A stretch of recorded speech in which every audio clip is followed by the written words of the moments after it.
Hi, it's Serena from highlyrecommendedbooks.com, and I'm here today to tell you why I love and highly recommend And Then There Were None by Agatha Christie.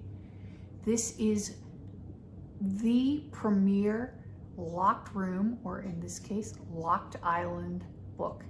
And Agatha Christie wrote this in 1939, and at the time, she herself said that it was the most complex out of all of the books that she has ever written, because she was trying to figure out a way to make each murder different, have everyone die, but have it all make sense and be reasonable. And she absolutely crushed it. She has written several other books, obviously, that involve similar situations, but none of them exactly like this one. And if you put together all of the books that she's ever written, she has sold more than any other author. I think the Bible has sold more, but in terms of mysteries and thrillers, this one sold 100 million copies to date. So obviously it wouldn't have sold that many if it weren't such a great book. And we all know Agatha Christie. You may never have read this one.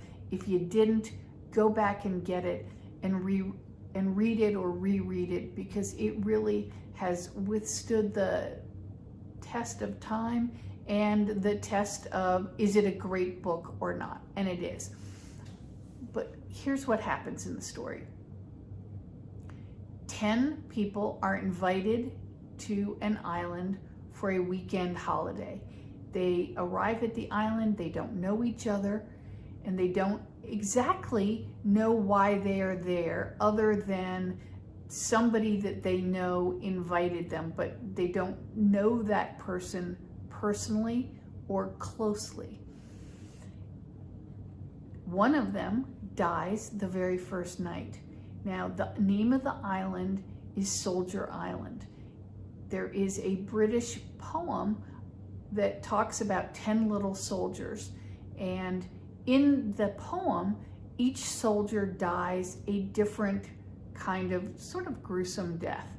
Well, the first death mirrors the first death of a soldier in the poem.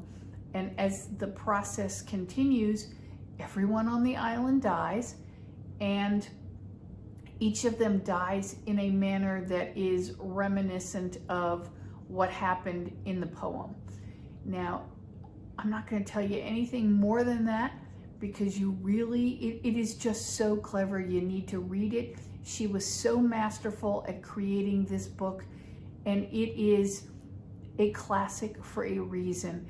And as I mentioned in a previous video, I have loved Agatha Christie since I was a child. I went back and reread it because I was thinking about why I loved this book and why I loved a bunch of other classics like Nancy Drew. And I'm gonna review the Staircase and the Clock book by Carolyn Keene, Nancy Drew, because that too was one of the formative books in my reading journey. But this is a great book. You will love it, and I highly recommend it. So keep reading, have a great weekend, and I'll talk to you soon. Bye.